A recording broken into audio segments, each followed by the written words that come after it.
Dua, kita di sini belajar di alam. Saya juga pada kesempatan ini mengajak kawan-kawan, apalagi yang pelaku pariwisata, tentu harus lebih aktif, lebih punya sense untuk menjaga lingkungan itu lebih tinggi daripada orang-orang lain.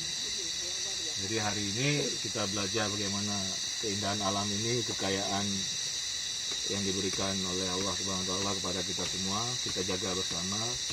Jangan sampai ada sampah-sampah yang kita tinggalkan.